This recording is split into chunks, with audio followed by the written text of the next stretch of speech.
혹시 소띠 선생님들의 말년운에 놀랍고 특별한 기운이 깃들어 있다는 사실 알고 계셨나요? 오늘은 그 중에서도 1949년생 소띠 선생님들을 위한 말년운 이야기를 준비했습니다. 인생의 황혼기, 어떻게 보내느냐에 따라 삶의 품격이 달라질 수 있습니다.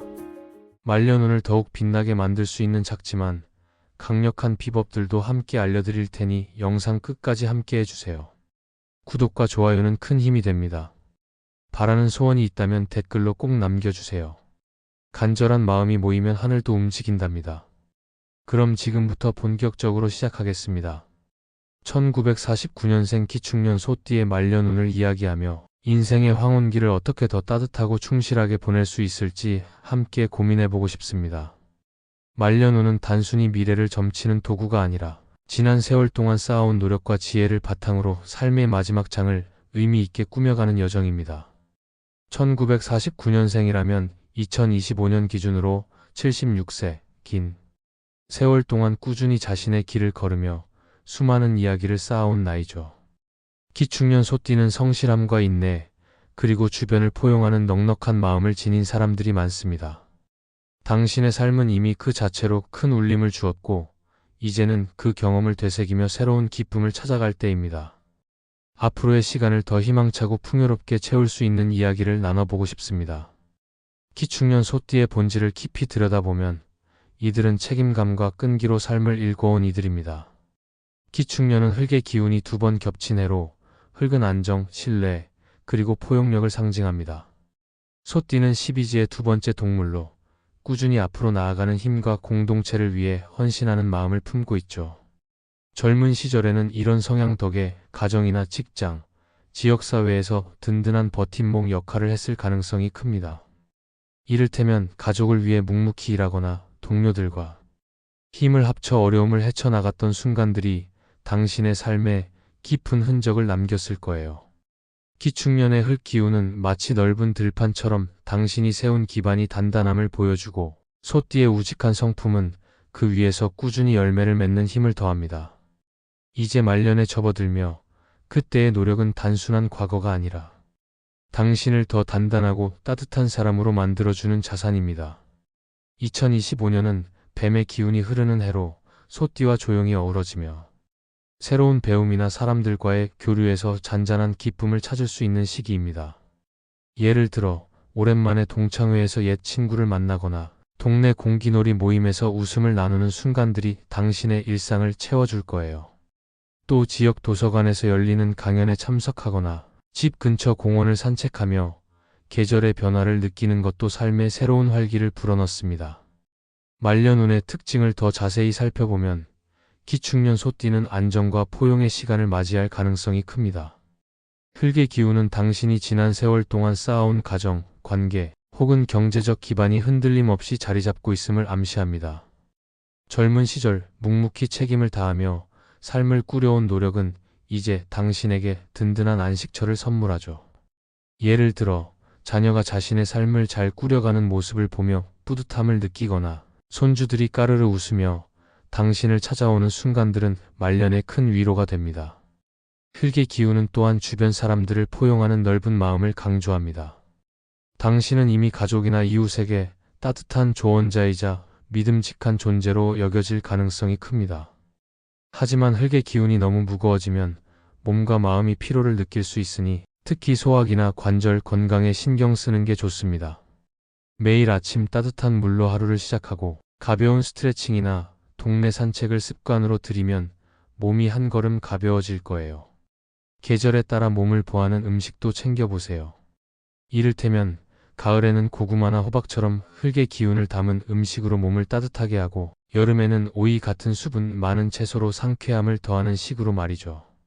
또 과도한 스트레스를 피하고 마음을 편히 갖는 것도 건강에 큰 비결입니다. 이런 운세를 실생활에 어떻게 녹여낼 수 있을지 구체적으로 생각해보죠.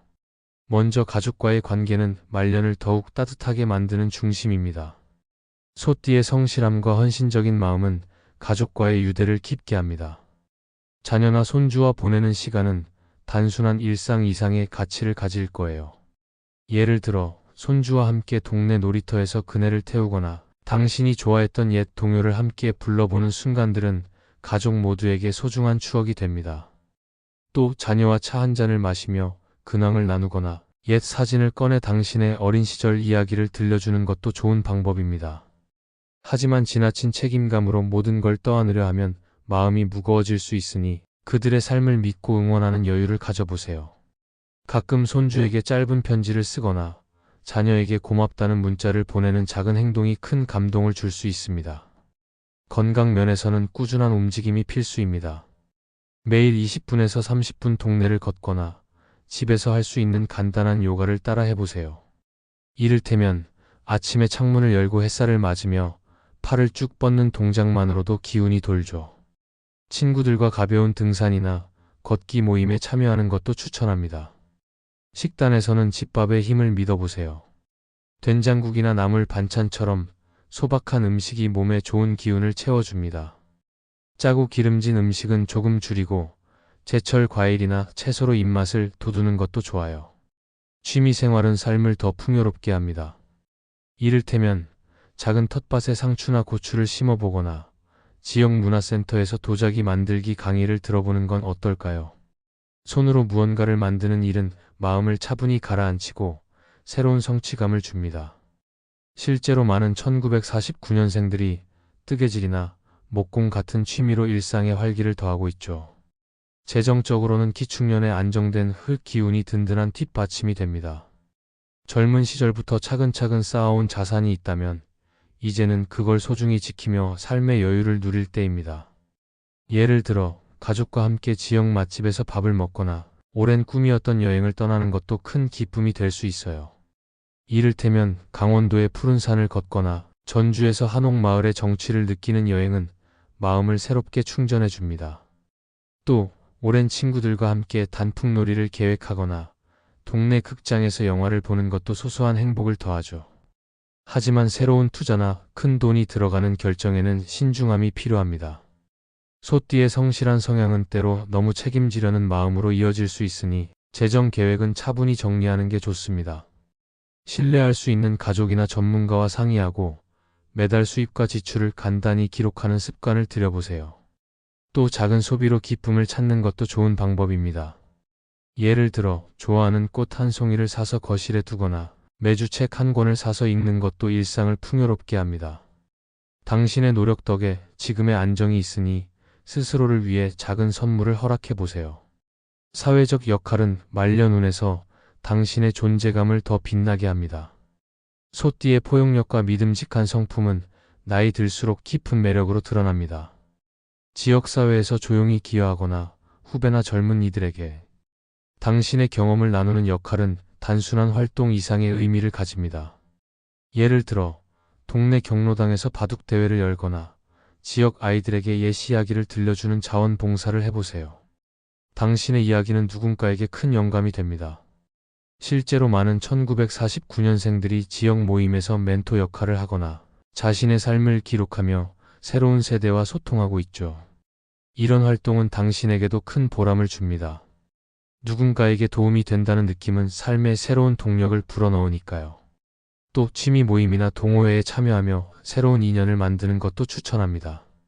이를테면 지역 합창단에서 노래를 부르거나 사진 동호회에서 카메라를 들고 동네 풍경을 찍는 순간들은 말년을 더 풍성하게 채워줍니다.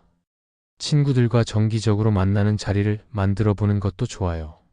예를 들어 매달 첫째 주에 동네 카페에서 차를 마시며 근황을 나누는 시간을 가져보세요. 이런 교류는 마음을 따뜻하게 하고 외로움을 덜어줍니다. 현대적인 관점에서 보면 70대는 더 이상 삶의 끝자락이 아니라 새로운 가능성을 여는 시기입니다. 기술이 빠르게 변하는 요즘 스마트폰이나 인터넷을 배우는 건 말년을 더 다채롭게 만드는 좋은 도구입니다. 손주와 함께 짧은 동영상을 찍어보거나 온라인으로 요리법이나 원예 강의를 들으며 새로운 지식을 쌓는 건 소띠의 꾸준한 성향에 잘 맞아요. 예를 들어 유튜브에서 좋아하는 가수의 공연 영상을 보거나 무료 강의로 간단한 영어 회화를 배워보는 것도 재미있습니다. 이런 배움은 세대 간의 거리를 좁히고 당신에게도 새로움을 선사합니다.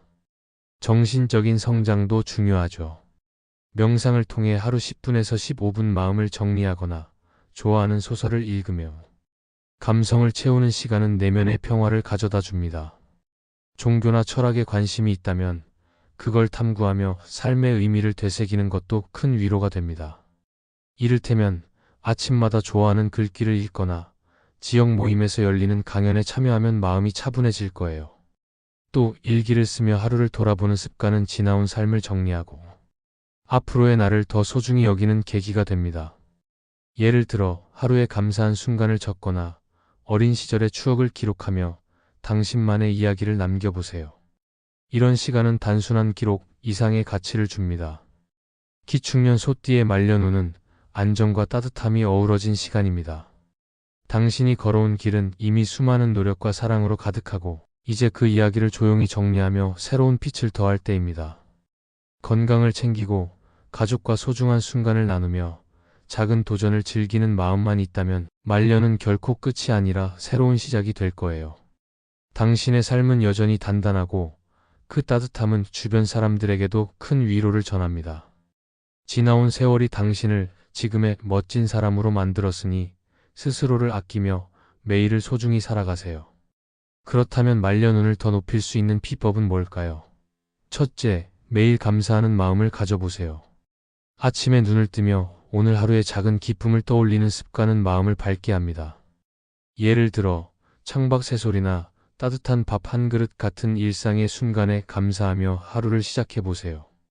둘째, 새로운 사람을 만나고 이야기를 나누세요. 동네 시장에서 이웃과 가벼운 인사를 나누거나 지역 모임에서 새로운 친구를 사귀는 일은 삶의 활력을 더합니다. 셋째, 자연과 가까워지세요. 집 근처 공원에서 나무를 바라보며 걷거나 베란다에 화분을 두고 꽃을 키우는 일은 몸과 마음의 평화를 줍니다. 자연은 언제나 우리에게 치유의 힘을 선물하죠. 마지막으로 자신을 사랑하세요. 당신이 지나온 모든 순간은 지금의 당신을 만든 소중한 발자국입니다. 거울을 보며 스스로에게 따뜻한 말을 건네거나 좋아하는 일을 하며 자신에게 작은 선물을 주는 마음을 잊지 마세요. 이 비법들은 단순해 보이지만 꾸준히 실천하면 당신의 말년을 더 따뜻하고 풍요롭게 만들어줄 거라 믿습니다. 지금까지 1949년생 소띠 선생님들의 말년운에 대해 말씀드렸습니다. 소띠 선생님들은 원래부터 복이 많은 띠로 알려져 있으며 말년으로 갈수록 그 복이 더욱 풍성하게 열리는 분들입니다. 특히 요즘처럼 기운이 전환되는 시기에는 그동안 쌓아온 덕과 노력이 결실을 맺으며 인생의 후반부에 큰 복과 기쁨이 찾아오는 흐름이 강하게 들어오고 있습니다. 걱정보다는 기대를, 두려움보다는 희망을 품고 하루하루를 살아가신다면 더없이 풍요롭고 안정된 말년을 맞이하시게 될 것입니다. 앞으로도 좋은 기운이 가득 들어올 수 있도록 늘 밝은 마음 유지하시고 작은 변화라도 긍정적으로 시작해 보시길 응원합니다. 구독과 좋아요는 큰 힘이 됩니다. 바라는 소원이 있다면 댓글로 하나씩 남겨주세요. 그 소망이 하늘에 닿을 수 있도록 함께 기도드리겠습니다. 그럼 오늘도 빛나는 하루 보내십시오.